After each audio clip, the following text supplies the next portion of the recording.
Coming up on today's show, WWE have lost $1 billion. Some more WWE stars have tried to quit in even more backstage turmoil. And we've got a recap of last night's SmackDown, where the loser of the main event eats dog food. Support WrestleTalk! Give us a subscribe. Hello and welcome to the WrestleTalk Stacked News and Stacked Review.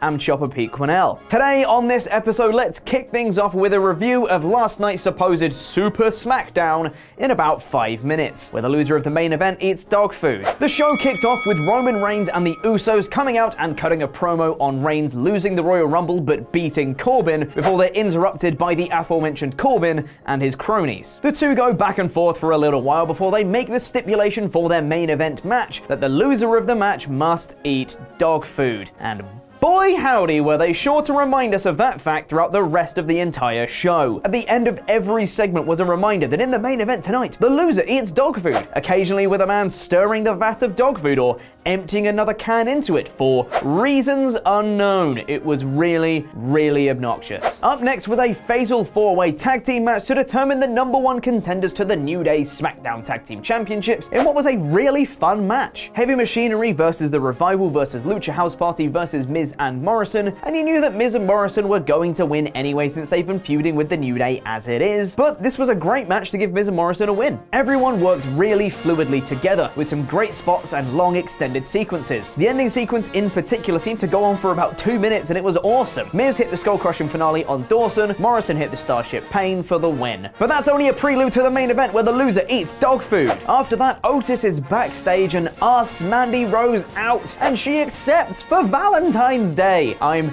genuinely quite excited for that angle. Let's hope the loser doesn't eat dog food, like at the main event tonight. There was an awesome video recap of Daniel Bryan versus The Fiend at Royal Rumble, with an extra of Daniel Bryan backstage after the fact, lamenting his loss and questioning if he just loves wrestling too much, which he admits he does. This was powerful and emotional and awesome. So let's end the show with a match where the loser eats dog food. Fire and Desire took on Nikki Cross and Alexa Bliss next, and Bliss and Cross just won.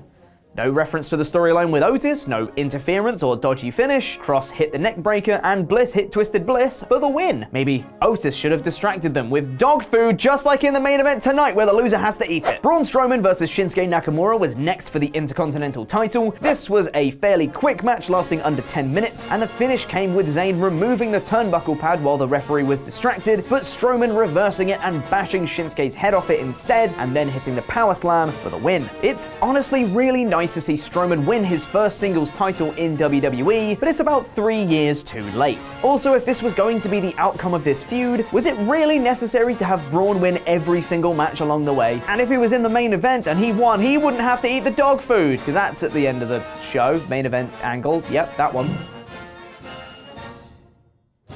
Before we continue with the review, a quick thank you to the Hunter Tyler Bailey for being an awesome pledge hammer on Patreon. Thank you. Sami Zayn is understandably upset backstage, and he keeps getting interrupted by Elias in the ring with his guitar, so Zayn sends out Cesaro to deal with him, who immediately gets taken out by Elias. Insert joke about dog food here. Corey Graves interestingly said on commentary that Ronda Rousey was his guest on the After the Bell podcast this week, and that we should expect her back on WWE programming sooner rather than later. Ronda Rousey return confirmed, probably to eat dog food. Shorty G versus Sheamus is next in a rematch from the Royal Rumble, and Shorty G attacks Sheamus from behind before the match starts, like the good, clean babyface that he is. Sheamus wins really quickly with a bro kick. What was the point of this match? Bayley comes out next to gloat about retaining her title over Lacey Evans, and says she's beaten everyone there is to beat, and she knows Charlotte is going to challenge her at WrestleMania, so let's bring her out. But instead, out comes Naomi. She says Bayley has never beaten her, and then Bayley proceeds to try and beat her up, before Naomi kicks her in the face to end the segment. But here come the Usos, because it's time for our dog food main event where the loser of the match has to eat dog food surrounded by other dog food. Have I mentioned dog food? Corey had the ridiculous line of the dog food not being fit for consumption by dogs. That's literally the point of dog food, Corey. But the match itself is a pretty standard affair. Heels work over faces, babyface hot tag, heels work over again, babyfaces come back, babyfaces win. Reigns pinned Corbin with a roll-up, so nice and definitive there. So naturally the Usos handcuff Corbin and pin him around the turnbuckle post because that's definitely what was agreed as the stipulation of the match. They bring over the vats of dog food and cover Corbin in it. Yay, isn't everybody happy? I like how when it happened to Reigns and it was a can or two of dog food, people were treating it like it was a near-death experience for Reigns, and now it's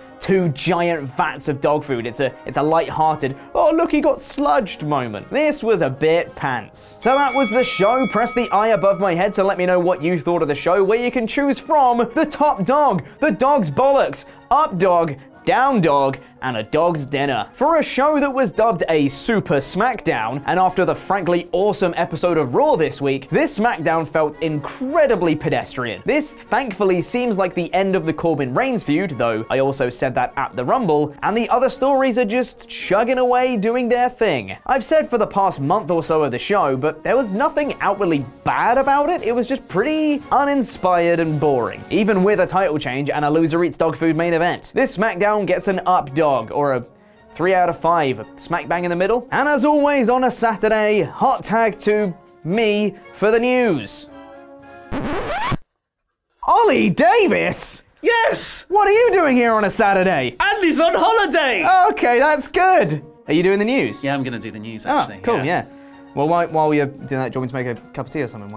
Yeah, that'd be great. Yeah, but no worries. if you're still watching at this point of the video, you know what would really help us out? Dance Chopper! Do the little thumbs up thing. A little thumbs up party. It's one of the easiest ways to support WrestleTalk. You press Dance Chopper! You press the thumbs up button and YouTube's algorithm goes, hey, looks like these guys are really putting out good content. Let's recommend it to other people. So press the Dance Chopper! Press the thumbs up button.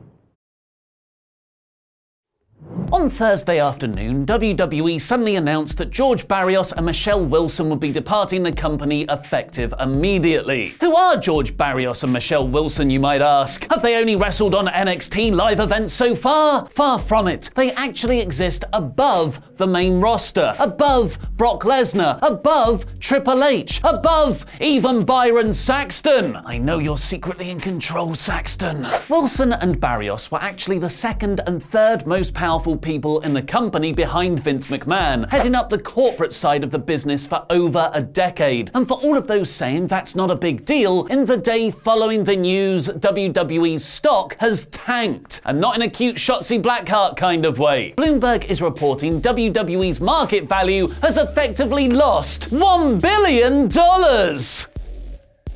The company's biggest decline in nearly 6 years. Vince McMahon's statement on the firings cited different views on how best to achieve our strategic priorities moving forward, but Wall Street analysts have called WWE's explanations vague, which is their way of saying, we don't believe you, sell, sell, sell. While Dave Meltzer reported the Barrios and Wilson firings are a scapegoat tactic ahead of next Thursday's investors call, which will apparently announce earnings lower than expected, PW Insider is corroborating WWE's statement, saying the company's internal memo was far more strongly worded, with irreconcilable differences in WWE's strategic priorities between Vince and the co-presidents. Quoting one employee who joked, it's never going to be Vince who loses that argument. PW Insider report that WWE employees were shocked by the departures and that it came from out of nowhere. Not now, Randy, this is serious. And that all work has ground to a halt following the announcement, including the long-planned tier launch of the network. The very reliable WrestleVotes on Twitter has described the backstage atmosphere following the sackings. Just spoke to someone inside Titan Tower. Vibe is said to be uncomfortable today. More questions than answers. As the busiest time of year approaches, people are scratching their head. Oh, and the XFL launches next week. As if Vince being stretched across the WWE on the voyage to WrestleMania and the XFL wasn't enough, now he won't have his two long-term right-hand people to guide the ship. Presumably thinking Vince was in a firing mood, it's being reported the Revival have asked for their release yet again at some point last week as they desperately want out. Brian Alvarez of Wrestling Observer Live noted their request was turned down, and Bodyslam.net add they were offered contracts worth even more than the $700,000 a year deal Carl Anderson and Luke Gallows signed last summer, and that the two are just ready to go. Like directly to AEW when their contracts expire in the spring. And they're not the only wrestlers unhappy in WWE, as Vince McMahon also appears to have angered pretty much the entire roster. In a cost-cutting measure, WWE is cutting back on their live event business, as non-televised shows have been losing them money. But The Observer is reporting that will significantly affect how much WWE's wrestlers can earn, as the top stars will see a big drop in their merchandise sales at house shows, and everyone else won't make as much because they're working fewer dates. And to negatively affect morale even more, the talent only found that out recently when they received their booking sheets for February and saw that their shows had been reduced. What do you think about all this backstage turmoil in WWE? Is it good for them to restructure and refocus on making a better product, or is it all symptomatic of a company in crisis mode? Let me know in the comments, because I'll be replying to people from out of nowhere. And have a thumbs up party to help this video get more views, hopefully. And tell all your wrestling friends to come watch WrestleTalk,